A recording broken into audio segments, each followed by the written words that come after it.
8টা, একটু পরে মানে 9:30টায় যাবো বাজারে সবজি কিনতে। তার আগে বাড়ির কাজ আছে, তারপর এসে আবার কাজ করবো, বাড়ির কাজ, তারপর ঘর ঝাড় দেবো, তারপর স্নান করবো, পুজো করবো, তারপর অন্য একটা কাজ ছিল। কিন্তু আজকে এর মধ্যে আবার উটকো আর একটা কাজ আসলো, স্কুল যেতে হবে, একটা কাজ আছে। মেজাজটা গরম হয় ফালতু একদম, এমনি বাইরে যেতে ইচ্ছে করে না ছাড়া। আমার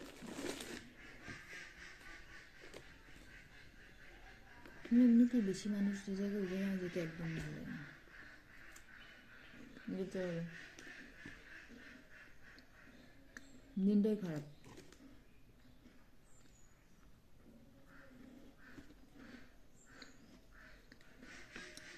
এদিকে আমি যে কাজে যেতে চাই সে কাজের কোনো খোঁজ নাই, কোনো ফোন নাই সেখান থেকে। ও আজকে তো রিচার্জও করতে হবে, ফোনের রিচার্জ শেষ। রিচার্জটা আমি এর জন্যই করছি যে ফোনের আশায়, ওনারা ফোন করলে ফোন আসবে, তা নাহলে তো ফোনও আসবে না। আমি 5-6 মাস ধরে ফোনে রিচার্জ করে যাচ্ছি 200 টাকা করে মাসে, মানে আমার 1 টাকাও না এর মধ্যে, সব দিদির টাকা। তো একটা ফোন তো এখন পর্যন্ত আসেনি, জানি না কতদিন এরকম খালি খালি টাকাগুলো ভরবো ফোনে। ঠাকুরের কৃপায় একটা ফোন যদি চলে আসতো, আমি দিদি টাকা দিয়ে দিতাম, ওকে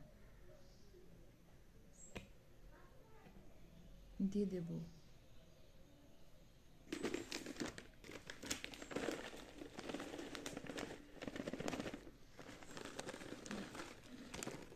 আর না, আমার থেকে কপাল খারাপ আর পৃথিবীর কারণ নেই।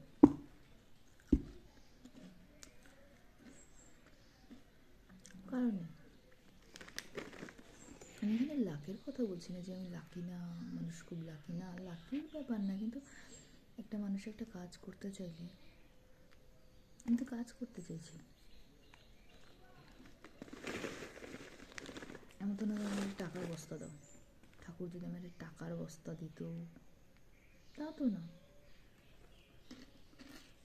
কাজই পাই না বলে। ভ্যাকেন্সি খালি হলে, ভ্যাকেন্সি কি জীবনে খালি হয় না? 7-8 মাসে একটা ভ্যাকেন্সি খালি হয়নি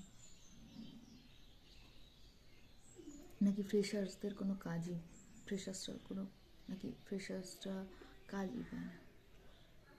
তাহলে কি যারা ফ্রেশার্স তারা মানে আর কোনো ফ্রেশার্স কাজ করবে না, হয়ে গেছে? যাদের এক্সপিরিয়েন্স আছে তারাই করবে সব।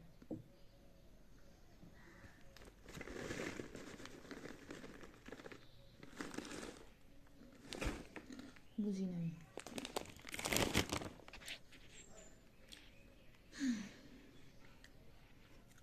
বাই।